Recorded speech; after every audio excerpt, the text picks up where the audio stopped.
Hello حجت کے اسلام قبول کر لیا، ساری زندگی حضور کے ساتھ رہے، تمام جہاد میں حضور علیہ السلام کے ساتھ رہے۔ غرض یہ کہ بڑی انفرادیت، مثال کے طور پر یہ تو دور وہ ہے کہ ہم کیا کرتے ہیں، بڑے اطمینان کے ساتھ ایک امام رکھ لیتے ہیں تنخواہ دار، بس بھئی آپ ہی نماز پڑھائیے، سب کچھ آپ کیجیے آپ۔ حال یہ ہے کہ امام اور مؤذن اگر غائب ہو جائے تو پورے مجمع میں کوئی نماز پڑھانے والا بندہ نہیں ملتا، الا ماشاءاللہ سب کچھ اٹھا کر ہم نے مولوی صاحب کے کندھے پر رکھ دیا۔ لیکن ایک دور وہ تھا صحابہ کرام علیہم رضوان کہ ہر آدمی نماز پڑھانا جانتا، اب اس میں انتخاب ہوتا، لیجئے صاحب صحاح ستہ کا نچوڑیے، تم میں امامت کون کرے گا؟ تم میں امامت وہ کرے گا جو طہارت کے مسائل زیادہ جانتا۔ تم میں امامت کون کرے گا؟ امامت وہ کرے گا تم سب میں جو فقیہ فقہ کے مسائل زیادہ جانتا۔ امامت کون کرے گا؟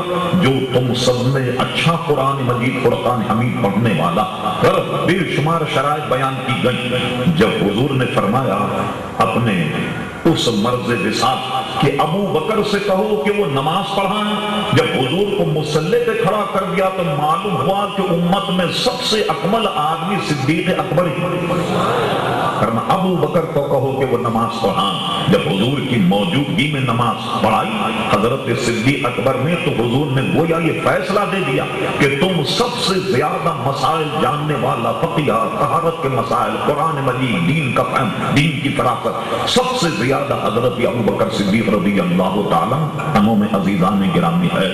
تو یہی دلیل کی صحابہ کی، جب حضور نے نماز میں اپنا جانشی بنا لیا تو دنیاوی امور میں اگر ہم ان کو امیر المومنین مان لیں، دیگر معاملہ تو اس میں حرج کیا ہے؟ اور ایک لمبی بحث ہے، ایک بات عرض کر کے پھر چلتا ہوں۔ دین اور قرآن کا تدبر سب سے زیادہ صدیق اکبر نے بنا، صرف ایک دلیل ہے، آیت نازل الیوم اکملت لکم دینکم واتممت علیکم نعمتی ورضیت لکم الاسلام دینا، کہ آج کے لیے ہم نے آپ کے لیے آپ کا دین مکمل کر دیا اور دین اسلام پر اللہ تعالیٰ راضی ہو گیا۔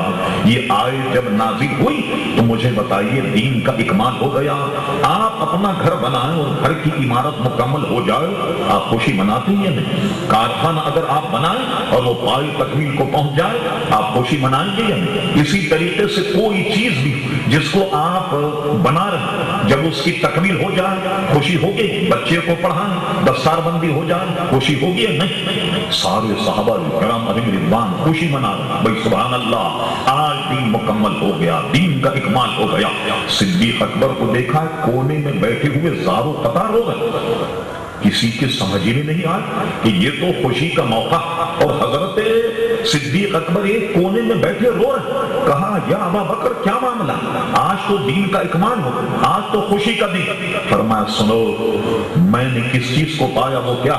فرمایا کہ حضور علیہ السلام دین کی تکمیل کے لیے تو تشریف لائے، اب جب دین مکمل ہو گیا تو ایسا لگتا ہے کہ حضور سے بچھڑنے کا وقت قریب آ گیا، اب حضور اس دنیا سے تشریف لے جائے۔ میں اس لیے زارو قطار ہوتا ہوں، لوگ سمجھ گئے کہ دین کے فہم و فراست میں ہم ابو بکر صدیق تک نہیں پہنچ پائے۔ انہوں نے اس بات کو اچک لیا، اس بات کو پا لیا کہ جو ہمارے خواب و خیال و حاشیے ذہن میں بھی نہیں تھی وہاں تک حضرت صدیق اکبر رضی اللہ تعالیٰ عنہ کا عزیزان گرامی ذہن گیا۔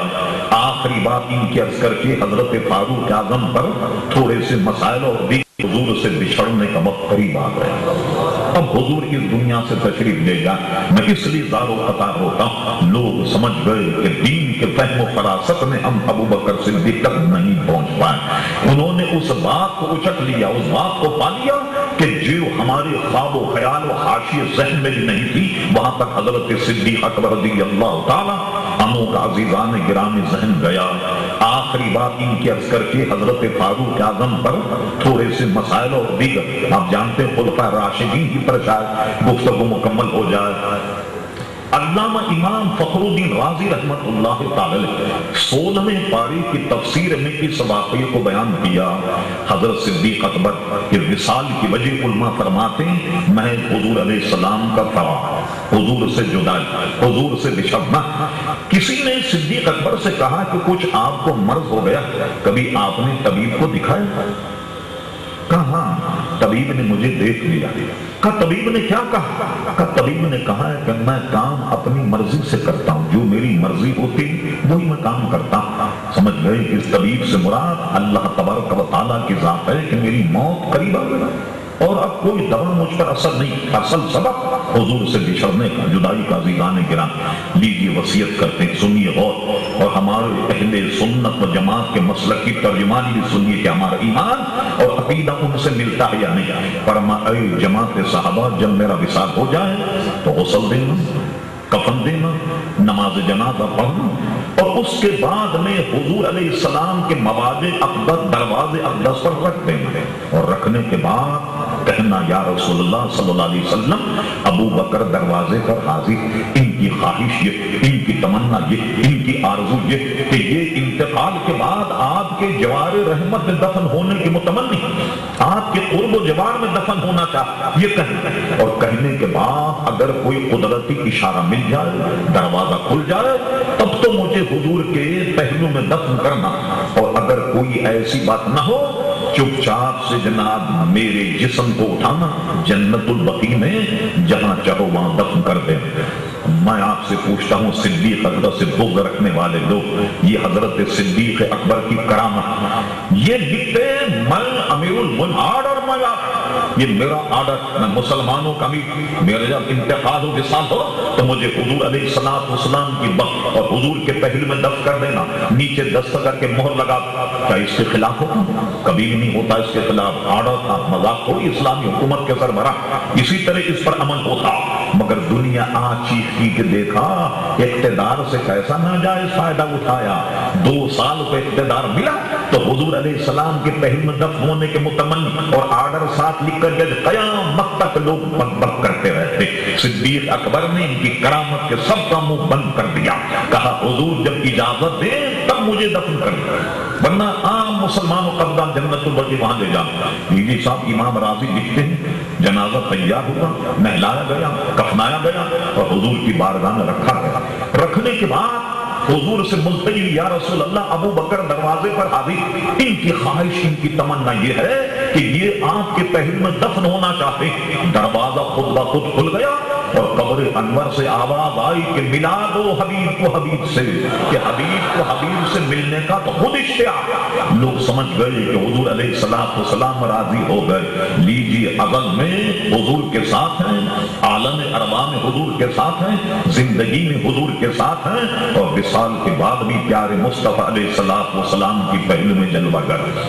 والذین معہ، بہت بڑی تفسیر ہے، علامہ نے خالی اشارہ کیا ترجمے میں کہ میرا کہنا یہ ہے کہ اس سے مراد حضرت ابوبکر صدیق کی ذات، لیکن سارے قرائن یہ بتا رہے ہیں کہ واقعی سب سے زیادہ اقرب حضرت صدیق اکبر رضی اللہ تعالیٰ عنہ ہیں۔ دوسری شخصیت حضرت فاروق اعظم رضی اللہ عنہ۔ تفصیل آپ عموماً سنتے رہتے ہیں، علماء کہاں تو چلے تھے پیارے مصطفیٰ کو قتل کرنے کے لیے، تلوار ہاتھ میں، رب کریم نے حالات ایسے پیدا کر دیے، وہ تلوار جس سے وہ پیارے مصطفیٰ کو قتل کرنا چاہتے، اس تلوار سے عزیزان گرامی اسلام پھیلا، مشرکین کفار ہزاروں کی تعداد میں اس سے مارے گئے۔ اس تلوار نے اسلام اور اسلام کی سرحدوں کی حفاظت کی اور حضور کی خدمت میں آئے، اور آنے کے بعد میں اسلام قبول کر لیا۔ علامہ امام جلال الدین سیوطی رحمت اللہ تعالی تاریخ الخلفاء میں نقل فرمایا، حضور علیہ السلام نے 2 کے لیے دعا کی کہ اے اللہ تبارک و تعالی دونوں میں سے جسے تو پسند فرمائے اسے اسلام کی دولت سے مالا مال فرما کر اسلام کی قوت کو بڑھا۔ اسلام میں گویا 4 چاند لگا۔ وہ 2 آدمی کون تھے؟ ایک عمر ابن خطاب، ایک عمر